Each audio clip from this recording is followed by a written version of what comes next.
Hey everyone, welcome back to the channel and welcome back to my Ferrari 360 Moderna.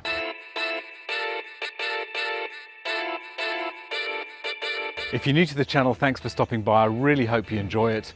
And if you like this kind of content with this beautiful Italian exotic and a couple of AMG Mercedes, it'd be great to have you as a subscriber.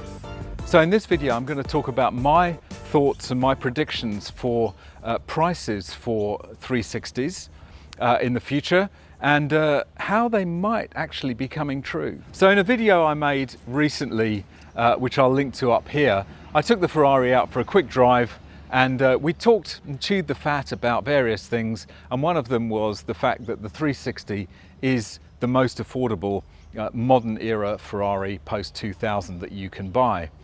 It is cheaper currently than an F355 and a 348. And it's cheaper obviously than the F430, which is a much more modern car. And I was talking how Italian exotics like this and other rare cars tend to depreciate from new down to a minimum point, and then as they get older and a bit more collectible, they start to climb out again. Now the 355, the F355, which was the predecessor to this car, has definitely climbed out the other side of that trough and is now way more expensive than this. The cheapest one you can get is over $160,000, and the best examples can reach up to $300,000. The F430, on the other hand, is probably still on the depreciation side of the curve, but it is still a lot more expensive than a 360. Most examples are in excess of $200,000. So the 360 sits between these two, and it is at the minimum of that depreciation trough. And my prediction that I made in that previous video was that the only logical place next for Ferrari 360s to go was out of that trough and back up again. Now, I had no idea how long that was going to take. It's very market dependent. The virus that shall not be named has had an effect on the market. Australia is a weird place anyway because we've only got 25 million people in the country and it's a tiny market compared to Europe or the US. So lots of factors which don't really come into play in other countries necessarily. But it's been interesting to see in a couple of the forums and on a couple of Facebook groups that I follow, people have been commenting on the fact that 360s are starting to look a little bit more expensive now.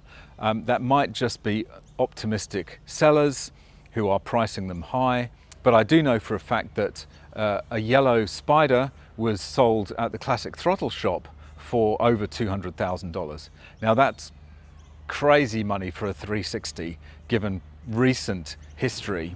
It may just be the starting indication of these cars starting to pull themselves out of the depreciation curve and starting to become a modern classic and perhaps a little bit more desirable. The 360 really is in what I think is the sweet spot between the F355 and the F430.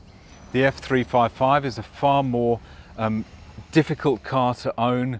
It requires an engine out service to change the cam belts. It's really a different generation from this, which really is the first Ferrari of the modern generation.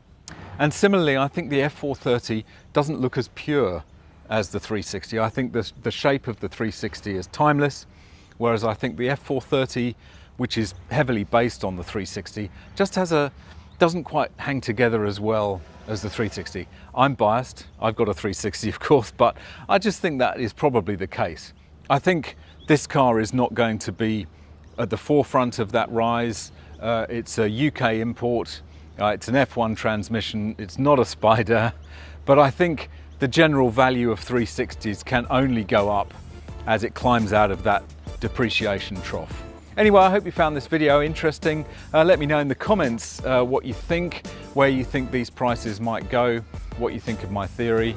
Yeah, thank you very much for watching. If you enjoyed this video, don't forget to do all the usual, smash that like. It'd be great to have you as a subscriber. Hit that notification bell down there. You can follow me on Instagram and Twitter. And I look forward to seeing you in the next video. Bye for now.